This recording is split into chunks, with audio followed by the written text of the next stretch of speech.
안녕하세요, 구독자 여러분. 구독과 좋아요는 채널 운영에 큰 힘이 됩니다. 안녕하세요. 저는 서울에 살고 있고 평소 사연 듣는 게 취미인 35살 여성입니다. 제가 오늘 여러분께 들려드릴 사연은 무더운 여름, 속이 뻥 뚫리는 이야기랍니다. 결론부터 말씀드리자면 저를 부러워하다 못해 열등감에 찌들어 있던 신우이의 코를 납작하게 만들고 자꾸 집안 무시하고 이겨 먹으려 하길래 기도 못표게 참교육해버렸죠. 지렁이도 밟으면 꿈틀한다잖아요.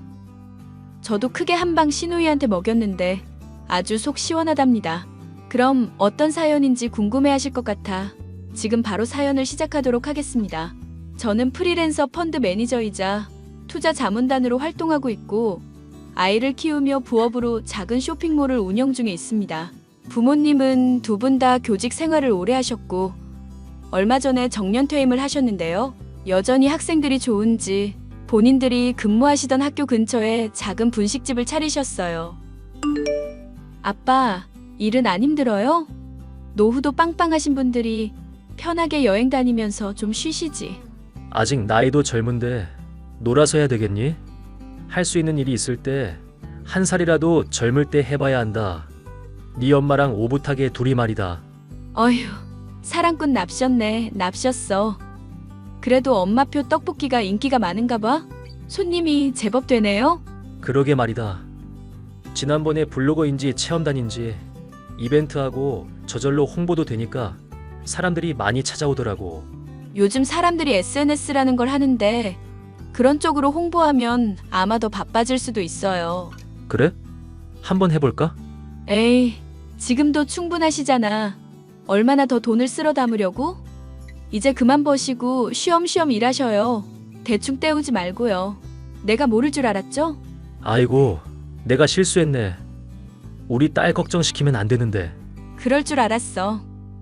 아마 다음 주에 집으로 보약 2채 갈 거예요. 엄마랑 아빠 거 보냈으니까 잘 챙겨 드세요. 요즘 날도 덥고 기력 보강해야 되잖아. 알겠어. 우리 딸 말을 누가 거역할까? 아무튼요. 이따 저녁에 퇴근하면서 들릴게요. 마무리하고 같이 들어가요. 그래. 이따 보자. 누가 보면 저희 부모님은 적당한 노후 즐기면서 잘 사시겠거니 하는데 사실 보이는 게 다가 아니랍니다. 부모님도 부동산 투자나 재테크에 일가견이 있으셨던 분들이라 상당한 부를 축적하고 계신 상태예요. 정확한 규모는 모르지만 강남에 건물도 2채 있고 월세만 받아도 충분히 먹고 살 수 있는 정도거든요. 저는 남들이 다 아는 명문대를 조기 졸업해 국내 대형 투자은행에서 근무를 시작했습니다. 거래처 영업팀장이던 남편을 만났는데 같은 대학이라는 그 작은 인연으로 어느새 연인 사이가 되어 있더군요. 2년 정도 연애를 하다 보니 나이도 나이인지라 자연스레 결혼 이야기가 오고 갔습니다. 양가 집안에 인사를 드리기로 하고 시댁에 먼저 인사를 가게 되었죠. 처음 뵙겠습니다. 김시은이라고 합니다. 동현 씨랑 진지하게 만나고 있는 사이예요. 진작에 인사드렸어야 했는데 죄송합니다. 아니에요. 어서 와요. 먼 길 오느라 고생 많았죠? 아니에요. 동현 씨가 운전도 하고 저는 그냥 얻어 타고 오기만 한걸요. 아, 이건 뭘 좋아하실지 몰라서 제가 준비해온 자그마한 선물입니다. 어머, 이거 요즘 유행한다는 마유 크림 아니야? 내가 피부 미용에 관심 많은 거 어떻게 알고. 고마워요. 잘 쓸게요. 엄마, 그나저나 나라는 어디 갔어? 오늘 새 언니 될 사람 인사하러 온다고 했는데 도대체 이런 중요한 날에 어디 간 거야? 말도 마라. 나보다 자기가 더 난리였어. 잘 보여야 된다고 미용실에 가서 머리하고 온다더라. 누굴 닮아서 그렇게 요란을 떠는지. 아, 내 정신 좀 봐. 배고프죠? 어서 와서 앉아요. 뭘 이렇게 많이 준비하셨어요? 너무 감동이에요, 어머님. 며느리 될 사람이 온다는데 이 정도는 기본으로 해줘야지. 정신 나간 우리 아들 붙잡아준 은인인데 이 정도도 못할까? 어서 와서 먹어요. 나라 기다리다가 목 빠지겠어. 그래, 자기야 이리 와서 앉아. 차린 건 없지만 많이 들어요. 엄마, 나왔어. 나 안 늦었지? 미용실에서 시간을 오래 잡아먹었네. 오빠랑 새언니 벌써 온 거야? 이미 왔다. 빨리 와서 밥이나 같이 먹어. 밥을 먹으려 앉았는데 마침 헐레벌떡 시누이 될 사람이 뛰어들어오길래 옷 매무새를 가다듬고 일어섰습니다. 그런데 시누이와 눈이 마주치자마자 저희 두 사람은 그대로 굳어버릴 수밖에 없었어요. 눈앞이 캄캄해진다는 말이 이런 건가 싶을 정도로 머리가 핑 돌더라고요. 잠깐의 정적이 흐르고 먼저 말을 꺼낸 사람은 시누이였습니다. 김시은? 너 한국여고 나온 김시은 맞지? 네가 어떻게 여길? 그건 내가 할 소리야. 네가 왜 여기 있어? 우리 집엔 무슨 일인데? 설마 우리 오빠 여자친구가 너야? 나라야, 왜 그래? 너 네 오빠 여자친구 만난 적 있어? 자기야, 자기 여동생이 이 사람이야? 아, 응. 내가 사진을 한 번도 안 보여줬네. 내 여동생이야. 이름은 권나라고. 근데 둘이 아는 사이야? 어디서 만난 적 있어? 알다마다? 야, 너 나 모른 척 할 거야? 우리 중학교 때부터 정말 앙숙이었잖아. 야, 김시은. 너 학창 시절엔 나한테 꼼짝도 못하던 게 아주 신수가 훤해졌다. 성형 수술이라도 했냐? 뭐? 너 지금 말 다 했어? 아이고, 나라야. 실없는 소리 하지 말고 일단 앉아. 손님 세워두고 그게 뭐 하는 짓이야. 그리고 너 새언니 될 사람한테 그렇게 함부로 하지 마라. 동창 사이라도 손윗 사람인데 미리 처신 잘해라. 새언니는 개뿔. 아, 이 기막힌 우연 너무 웃긴데? 나중에 따로 이야기하자. 너 새 언니한테 무슨 말버릇이야? 예의 갖춰서 말해. 아이고, 무서워 죽겠네. 벌써 마누라 편든다 이거야? 오빠 뒷감당 어떻게 하려고 그러냐? 닥쳐. 밥이나 먹어. 새 언니 될 사람 앞에서 무슨 추태야? 아, 알았어. 알았다고. 저는 밥이 입으로 들어가는지 코로 들어가는지 모를 정도로 정신이 없었습니다. 어찌어찌 자리를 잘 마무리했는데 인사를 다녀온 뒤부터 좋지 않은 예전 기억이 떠올라 무척 힘들더군요. 제가 학창시절 기억이 좋지 않은 건 모두 시누이 될 사람이자 남편의 여동생 때문이에요. 저는 원래 부모님처럼 훌륭하게 학생들을 가르치는 멋진 교사가 될 것이라는 꿈을 가지고 있었습니다. 그 영향 때문에 자연스레 공부에 관심이 많았고 늘 전교 1등을 놓치지 않았죠. 예상하셨다시피 전교 2등은 바로 시누이였습니다. 그리고 문제는 이뿐만이 아니었어요. 저를 좋아하던 남자애가 있었는데 하필 그 친구를 시누이가 짝사랑하고 있던 거예요. 그걸 빌미로 시누이의 괴롭힘은 시작되었고 저는 그 괴롭힘에 지쳐 삶의 목표까지 바뀌게 되었습니다. 무조건 돈 많이 벌어서 돈으로 다 눌러버리겠다는 어긋난 생각을 하게 된 거죠. 시누이의 행동은 여느 일진들이 하는 행동과 똑같았습니다. 되지도 않는 소문을 퍼뜨려 절 고립시키거나 잡심부름을 시키기도 했고 가끔 마음에 안 든다는 이유로 폭행도 서슴지 않았죠. 그런 고통을 잊기 위해 미친 듯이 공부에 매달렸고 그 결과 남들이 가기 힘들다는 대학에 입학해 조기 졸업까지 하게 된 겁니다. 대한민국에서 네로라 하는 투자은행의 직원이 된 저는 더 이상 두려울 게 없었어요. 하지만 언제까지 이런 과거에 연연하며 살 수는 없는 노릇이었습니다. 며칠을 고민한 끝에 남편을 사랑하는 마음 하나 믿고 지난 과거는 훌훌 털어버리기로 했습니다. 그렇게 본격적으로 결혼 준비를 하게 되었죠. 그러던 어느 날 시누이에게 전화가 걸려왔습니다. 야, 김시은. 너 지난번에 보니까 때깔 좋아졌더라? 수술은 어디서 한 거야? 결혼 준비는 잘 돼가는 거냐? 준비는 잘하고 있지. 그동안 많은 일이 있었지만 나는 사과를 제대로 받은 적이 없는 것 같은데. 내가 손윗사람 될 처지니 확실히 짚고 넘어가자. 그래서 뭐 어쩔 건데. 복수라도 한다고? 아니 그런 거 안 해. 이왕 이렇게 된 거 너 때문에 동현 씨 포기할 순 없잖아. 그러니까 난 널 용서할 거야. 야, 인자한 척하지 마.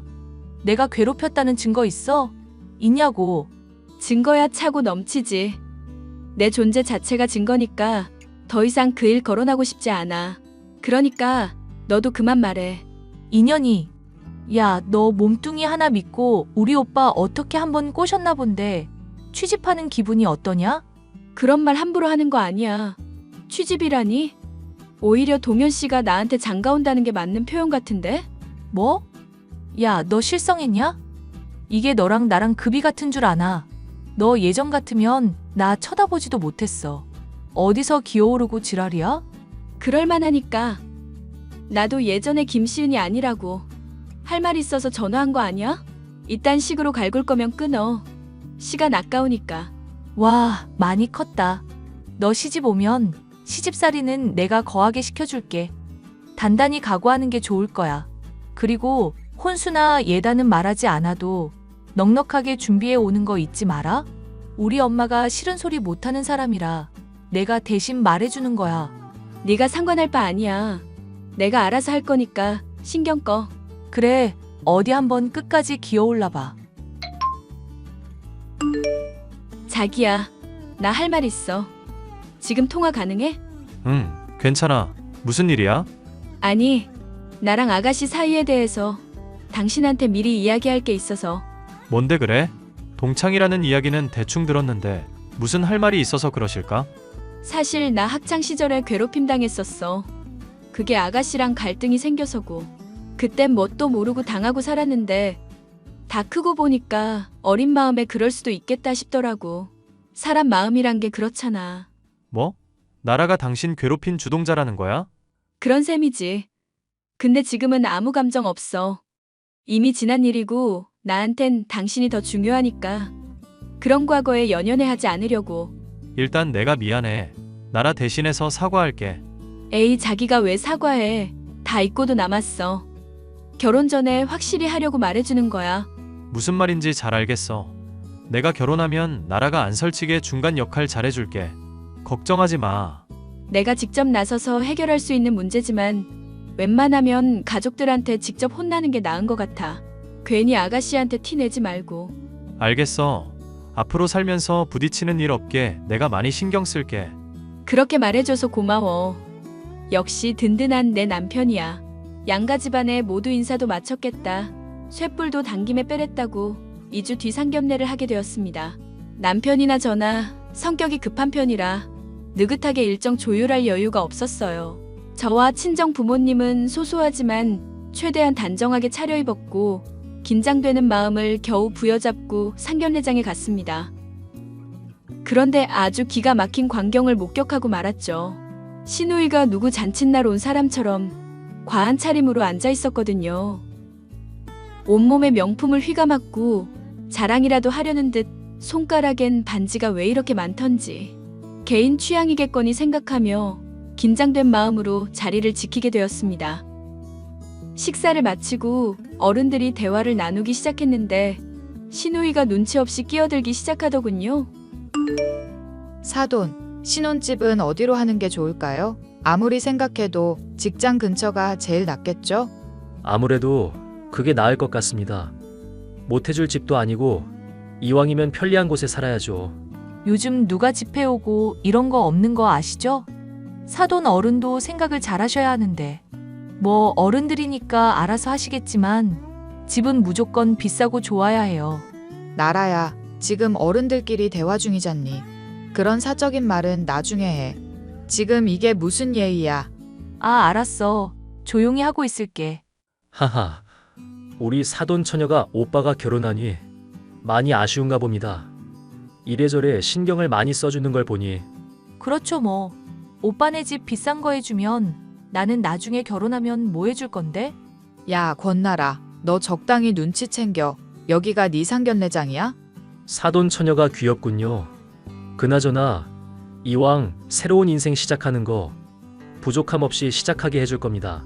얼마가 되었든 간에 보태줄 의향이 있으니 아이들이 원하는 곳에 집을 마련해 주죠. 응당 그러는 게 맞죠. 저도 힘 닿는 데까지는 돕겠습니다. 그럼 제가 봐둔 곳이 있는데 시세 차익도 많이 나는 곳이고 투자 가치도 있는 곳이라 더할 나위 없어요. 아무렴 어떤가요? 사돈 어른이나 두 아이가 좋다고 하면 저도 언제든지 환영입니다. 오늘 만나 뵈서 정말 반가웠습니다. 나중에 필요한 게 있으면 아이들 통해서 주고받도록 하죠. 저는 저녁에 일이 있어서 바로 가봐야 합니다. 마저 이야기들 나누세요. 친정 부모님이 먼저 자리를 비우시자 신우이는 이때다 싶었는지 또 나대기 시작했습니다. 도대체 남의 상견례 자리에서 왜 저런 행동을 하는지 도무지 이해가 가질 않더라고요. 엄마, 나도 나중에 집 해줘야 해? 치사하게 오빠만 해주기 없기야. 나 차별하는 거 싫어하는 거 알지? 오빠도 집 사줬으니까 나도 집 사줘. 아가씨, 여기 상견례장이잖아요. 나중에 이야기해도 될 문제를 왜 어른들 이야기하는데 자꾸 그러실까요? 저한테 따로 연락을 하시던지 하면. 아, 알겠다고. 왜 올케까지 나서서 그러는 거야? 내가 알아서 잘하는데. 이게 지금 잘하는 거예요? 지금 너무 버릇없는 거 알아요? 꼭 이렇게 정색을 하고 말을 해야 하나? 뭐 버릇이 없어? 너 이 결혼 파토 내고 싶냐? 이게 어디서 눈을 부라리고 있어? 아이고 이화상아, 지금 네 오빠 중요한 자리지. 네가 주인공도 아니고 왜 이렇게 나대? 적당히 하다 집에 가자, 알겠어? 사돈 어른 앞에서 이게 무슨 망신이야. 너 한두 살 먹은 어린애도 아니잖아. 그러니까 적당히 하자. 큰 소리 내기 싫으니까 이쯤에서 그만하는 게 좋을 거예요. 날도 날인데 아가씨 때문에 좋은 자리 망치면 저나 어머님이나 속상한 건 매한가지일 텐데요. 그만하시죠. 그렇지. 어휴, 저 왼수를 그냥. 세아가, 오늘 같은 날 안 좋은 모습 보여서 미안하구나. 나중에 사돈 어른께 상황 설명 좀 잘해줘. 알겠지? 네, 어머니. 저도 이런 모습 보여드려서 죄송하고요. 아니다. 앞으로 살면서 지적할 거 있으면 지적하고 서로 알려주면서 살자꾸나. 나 그렇게 꽉 막힌 사람 아니다? 솔직히 결혼을 준비하는 데 있어서 금전적인 어려움이 있을 거라고는 생각을 하지 않았습니다. 제가 투자은행에 다니면서 연봉이 5억 가까이 되는 데다 어깨너머로 배운 재테크 실력으로 돈을 제법 불려놨거든요. 제가 모은 돈만 벌써 20억이 넘습니다. 이건 저밖에 모르는 비밀이고 남편도 제 연봉이 1억 정도 되는 줄 알고 있던 참이었죠. 전 제 돈으로 직접 강남에 아파트를 구매했습니다. 당연히 남편이 가전이나 가구 같은 혼수를 준비하기로 했고요. 친정 아빠는 결혼 선물로 남편의 차도 바꿔주고 직장 다니는데 번듯하게 다니라며 명품 정장을 풀세트로 맞춰주셨습니다. 그리고 시누이도 섭섭하지 않게 500만 원 주며 사고 싶은 거 사라고 배려해 주셨죠. 그렇게 주변 사람들의 많은 축복 속에 결혼식을 올렸습니다. 결혼 이후 자녀 계획을 세우면서 재택근무로 전환해 근무를 시작했어요. 어차피 상담직이라 굳이 출근을 하지 않아도 되는 문제였고 업무 특성상 재택근무가 가능한 상태였어요. 그런데 시누이는 제가 직장을 그만둔 줄 알았는지 어떻게든 시비를 걸고 싶어 안달이 난 눈치였어요. 하지만 대놓고 행동으로 옮기지는 못했습니다. 시누이가 취업을 하지 못하고 있던 상태였거든요. 그러던 와중에 생각보다 빨리 아기 천사가 찾아왔고 시간이 흘러 저는 아이를 출산하고 정신없는 나날을 보내게 되었습니다. 시누이도 뒤늦게 중견기업에 인턴으로 취업했는데 이때부터 절 못 잡아먹어서 안달이더군요. 올케, 요즘 시대에 애 낳았다고 전업주부 하는 게 말이 돼? 자존심도 없어? 그게 무슨 말이야? 아니 그렇잖아. 남편이 벌어다 주는 돈 쓰면서 집에서 애나 돌보는 게 뭐 대수라고. 너 우리 오빠 등골 브레이커지? 난 또 무슨 말이라고. 나 전업주부 아니고 재택근무하고 있거든. 누구보다 편하게 일하고 있으니까 내가 뭘 하던 네가 걱정할 게 아닌 것 같은데? 누가 걱정한대? 불쌍해서 그러지. 나 봐봐. 연봉 7천의 커리어 우먼. 나 보면서 느껴지는 거 없어? 남편이 벌어다 주는 돈 펑펑 쓰면서 사모님 놀이하니까 어때? 너도 이제 맘충되는 거 아니야? 돈 많은 친정 둬서 일 안 해도 된다 이거냐? 우리 오빠 불쌍해서 어떡해. 느껴지는 거 없는데? 네 연봉 2배가 내 연봉이거든. 듣자 하니 못 참아서 하는 말인데 시누이 대접해줄 때 얌전히 있어라? 야, 너 내가 누군지 잊었어? 나 신우야. 너 지금 나한테 이래도 되는 입장 아닌데? 그럼 뭔데? 난 너한테 꿀릴 거 하나 없는데? 허언증 환자 주제에 자존심은 있어가지고 너 애 딸린 이혼녀 되고 싶냐? 내가 그렇게 만들어줘? 마음만 먹으면 언제든지 가능한 거 알지? 당장 나한테 머리 조아리지 못해? 누가 할 소리? 너 한 번만 더 깝죽거리면 너네 오빠고 뭐고 다 부셔버릴 줄 알아. 너네 오빠 이혼남 만들기 싫으면 그 거지 같은 입 다물라고. 야, 너 말 다 했어? 너 엄마한테 이를 거야. 시집살이 된통 당해봐라. 그러던가 누가 네 말을 믿겠니? 뭐? 너 두고 봐. 내가 가만 안 둬.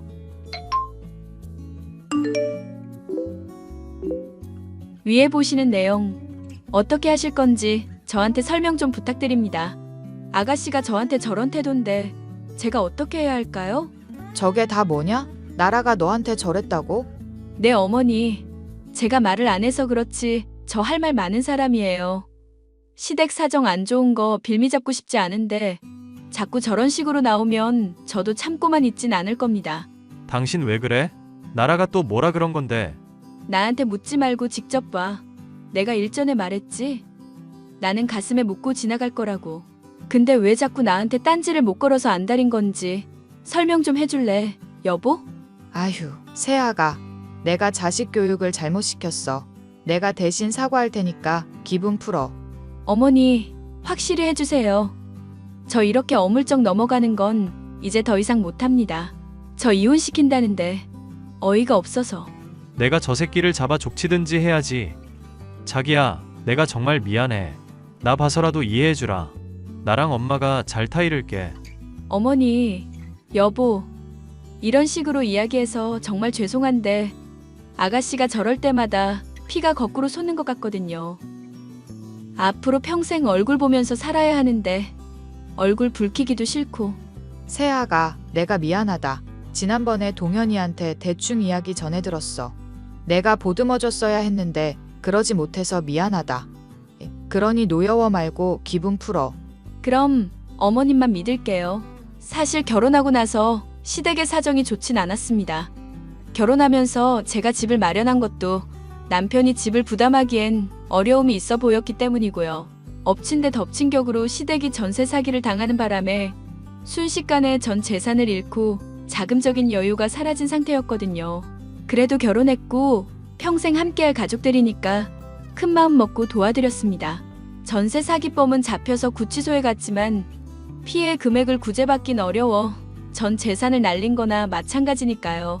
살고 계신 집도 제가 투자 목적으로 사두었던 소형 평수 아파트고요. 그 집에서 시어머니와 시누이가 생활할 수 있게 배려해드린 겁니다. 물론 시누이는 이런 사실을 꿈에도 모르고 있었죠. 그리고 시누이가 다니는 회사도 제가 투자 상담을 해주면서 긴밀한 관계를 유지하는 곳이었습니다. 그런 저의 사회적 위치를 잘 알기에 시어머니와 남편은 시누이를 쥐잡듯 잡았어요. 몇 개월을 들들 볶아대니 드디어 주제 파악을 했는지 저를 찾아와 빌기 시작하더군요. 시은아, 아니 새언니. 내가 정말 잘못했어요. 예전에도 그렇고. 제가 못난 모습 보여서 정말 죄송해요. 갑자기 왜 이래? 뭐 잘못 먹었어? 엄마랑 오빠한테 이야기 듣고 나 정말 반성 많이 했어요. 내가 그동안 얼마나 철없이 살았나도 싶고. 앞으로는 정직하게 똑바로 살 테니까 제발 나 한 번만 용서해줘요. 우리 오빠랑 이혼하지 말고. 앞으로도 안 이런다는 보장 있어? 정말 잘못했어요. 이렇게 싹싹 빌게. 친구고 뭐고 사람 대 사람으로 한 번만 봐주면 안 되겠니? 너 앞으로 한 번만 더 그러면 가족으로 취급 안 해줄 거야. 알겠어? 가짜는 일진놀이는 학창시절까지만 참아주는 거야. 나도 앞으로는 당하고만 있진 않을 거야. 내가 어떻게 이 위치까지 올라왔는지 알면 너 나한테 이렇게 함부로 못해. 미안해. 아니, 죄송해요, 새언니.